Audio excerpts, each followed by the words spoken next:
to push the conversation forward, musicians, comedians, and the rest. But also, there was a question about the corporate world that would stop you doing these things before. There was a reason for that, because the corporate world and the government work, hand by hand. What happens when that comes back? When you're told by the person who's gives you the contract that I continue seeing you doing this Gen Z thing, I can't keep on supporting. What happens? For me, I'd say any sane person that has seen how this revolution started.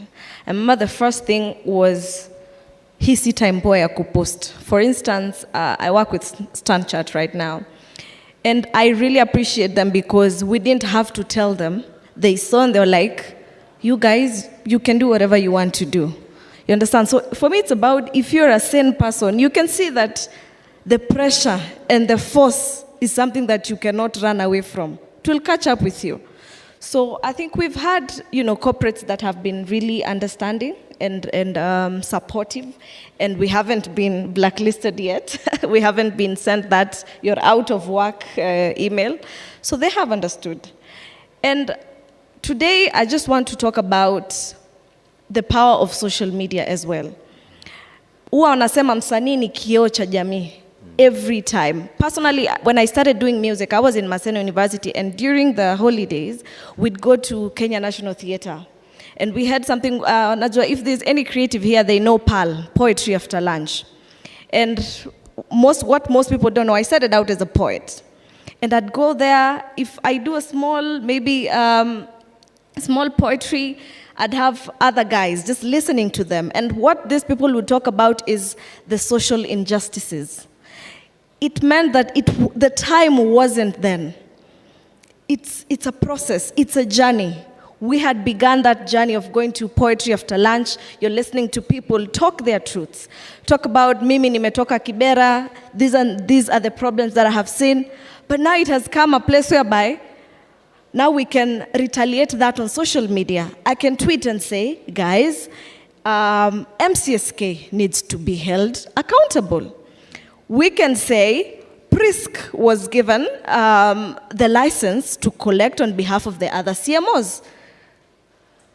Public participation, has it happened? We are the artists, we are the ones who are paying for these people. And that is another conversation that has been held for so long, ever since artists before me found a problem there.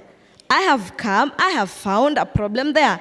And I am not going to leave, because at the end of the day, there's a time going to reach I'm not able to dance on stage as I am dancing right now. So it is, as I said before, it's accountable governance. We have to hold each and every person accountable.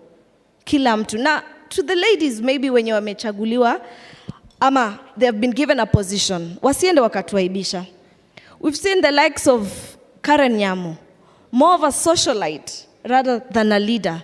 There are so many deserving women. I am sorry to say that. It's a stray bullet, but it's the truth. There are so many deserving women who are intellectual, who are smart. We don't need to know your personal life. What have you done for the girl child? For the longest time, women have fought. You're given a position, and all we can talk about is your personal life. She really needs to check herself. Yes. All right. Thanks. Maria, if anyone engages with politics, and we look at this in this sense, that it would be foolhardy for anyone to think that the political class is going to walk away from this and surrender and say, okay, you guys have won, fantastic, we're out. Okay? That is not going to happen. They're going to rely on what they do best, which is politics. And I suspect this is what's going to happen in the next 2-3 years.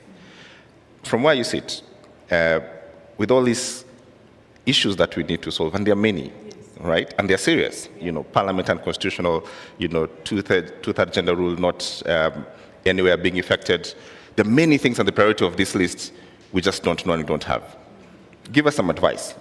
How should we look at these questions that we exercise our minds and say we should have priorities, bare minimums, and go forward? Because the political class will have that And this is a long battle, as Reverend Guy has told us. Yeah, so I think the first thing, we need to appreciate that the country has changed. It's not business as usual. So there's been a shift in the minds of Kenyans. Whether they're saying it or not, whether they're organizing or not, it's present. And we have to seize the moment. So where do our leaders come from? They come from within us. Today we'll sit here and say, hey, James unatosha mboga. Where tutakuchagua? But what happens? What happens? What follows after? Hey, Mhesh. What do we say? Toboka. Kakitu kalanch. Mhesh. That's the problem. Our politics, our governance is transactional. And the minute I give you a 50 bob, a 100 bob, a 200 bob, I'm done with you until next time. So this shift has to be literal. Like, we can't just talk about it. We have to live it. We have to talk it. We have to walk it. The fact of the matter is, politicians are smart. Even the ones we say are uneducated are street smart. So they will just look at what is trending and jump on it. And if we've decided that going forward, we're serious about our governance, we're serious about who gets into office, how the hell does somebody get elected while they're in jail? How do you get elected after shooting somebody dead? And DCI put out a notice that they're looking for you, and you get elected. So what Nadia, what Mike Mushiri, what other artists and individuals and human rights activists have been doing needs to be amplified. Take civic education very literally, because there are people who think that there's an MP, I think he's called Hamala, in Western. He was telling his people that sasa mjue tunamaliza maneno ya CDF, sasa musikuje kwangu kuniomba. Because that's the way things are done. You come, you ask me for 300 bob, sawa, sawa. And he'll not perform. He will not build that road. I mean, nothing will get done. So we need to amplify the voice of civic education. I think that's very important. People need to understand why electing an MCA is very important, because that's a person who's closest to you in terms of resources that have been devolved to the county. Why a political party is not more superior to an individual who's representing you at the ground. It's important for us, and I think you've debunked this, that tribalism is no longer a factor. And as long as it remains a non-factor, we are ahead.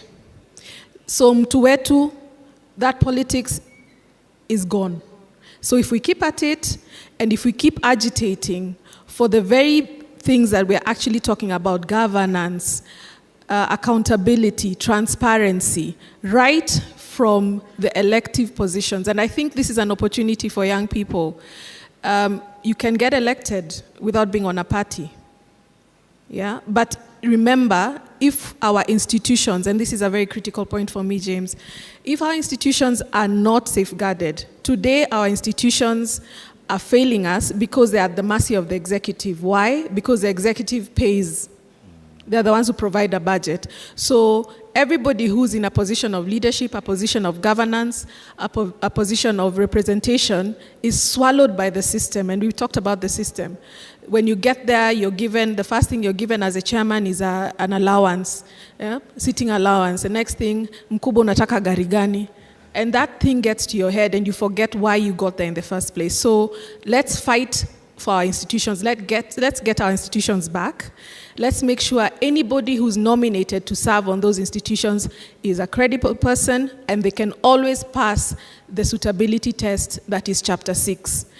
Remember, in Kenya, we don't have an absence of laws. Steve Wanjiru talked about the conflict of interest bill that is currently in Senate. That bill, it's not that we don't have laws that could have jailed people for conflict of interest. Right. What we've had is deliberate missteps in the application of the law. So the unification of these laws is important. And that's why when you said that, what will we do going forward, because people will get tired and they'll go back to doing what they need to do. Let us just hold people to account. Start by recalling. And I like that process that people are actually taking now. And let's keep whoever is in office accountable. Let's keep them on their toes. Let's get involved in the budget-making process. Do we know when the cycle starts? Because it's about to start again in September. Right. So that eternal vigilance. It's a lot to ask for the citizenry, but I think it's a price we are ready to pay, and it's been obvious from the reasons. I want to get one comment from